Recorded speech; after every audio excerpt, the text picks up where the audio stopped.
Hello, and welcome to another episode of Cybersecurity Hot Takes. It's me, your host, Reece Guida. I'm here with Nelson, like always, our founding engineer. But today we have a special guest, Jeremy. Jeremy, why don't you introduce yourself to everybody?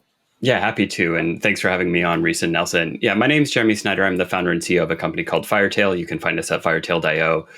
We're focusing on API security, and especially as applied to modern architectures. Nice. And Jeremy, what the heck are you doing here? You have a hot take, right? Yeah, and really my hot take around API security is that there's been a lot of talk about API security, especially with a wave of recent large-scale incidents around it. And most of the talk that you see out in the marketplace is around detection and response and kind of focusing on gathering logs and making decisions around that. And I feel like that's actually giving up on trying to bring preventative approaches to API security. And that's not what the market needs. What the market needs is easy way for people to block API attacks or attempted API attacks. And that's what I'm here to talk about today. Nice. Nelson and I feel very strongly about prevention because that is fundamentally what we do at Beyond Identity, as well as work with some detection and response players on the authentication side of things. But, we talked a little before the podcast hit record, and we discovered that Nelson and I, are kind of newbies when it comes to this. So I think it might be interesting for the viewers to kind of hear about some common ground and learn along with us here when it comes to API security. So you were telling us about something that happened in the land down under recently that might bring more attention to this problem. Yeah, so there was the second largest telecom provider in Australia was breached thanks to an unauthenticated API that became public. And, just as kind of a best practice, any unauthenticated API is really only designed either as an authentication endpoint itself, or it's designed for internal purposes. If you've got anything else sitting out on the internet, even if it's serving up public data, you want to do some kind of authentication checks against it.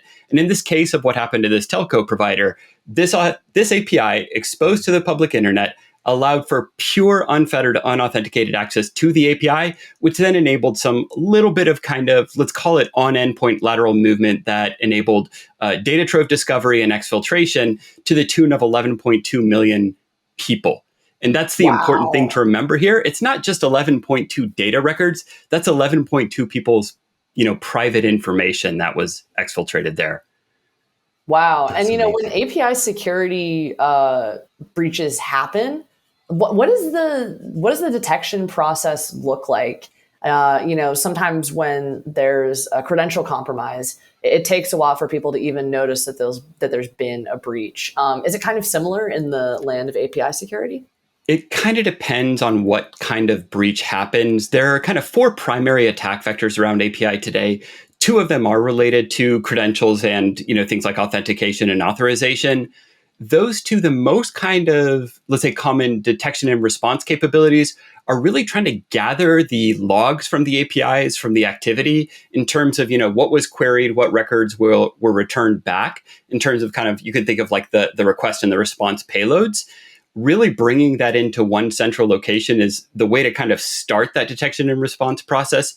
The challenge around detection and response for APIs is that patterns can be very inconsistent. So unlike things like network traffic, where you have, let's say, common baseline that's relatively easy to detect and then do anomaly detection around, API traffic patterns really depend on what's actually happening, what the user is doing.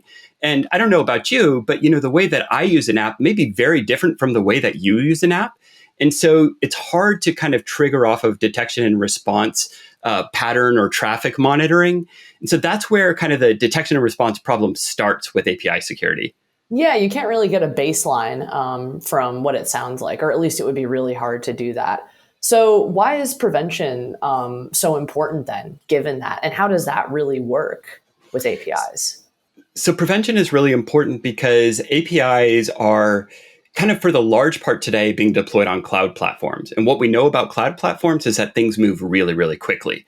And so if you think, hey, I'm just going to put this API out there, and then we'll focus on kind of monitoring and detection and response, you've got a number of challenges there. One is, again, on those fast-moving cloud platforms, you don't know for sure that the logs are actually flowing to the right location. you don't know, you can't really guarantee that the right level of instrumentation or observability is put in place, because I might build an API on a serverless function, Nelson might build one on an EC2 instance, and Reece, you might build one on, a container on Kubernetes or one of the cloud native Kubernetes services, all of which log to different locations. And so again, you've got problems on detection and response. And so what kind of needs to happen is that preventative controls need to be put in the hands of the developer who's launching the API, because otherwise you've really got kind of no guarantee of a level of security monitoring or a security preventative control measures in place. Sounds like cataloging and kind of discovering these endpoints has a huge role in there. What are some of the tools that you would use for something like that? So actually, that is where some detection and response can actually serve a good purpose. So building an inventory off of traffic patterns, that's interesting. But then, the behavior detection and the behavior monitoring becomes really challenging.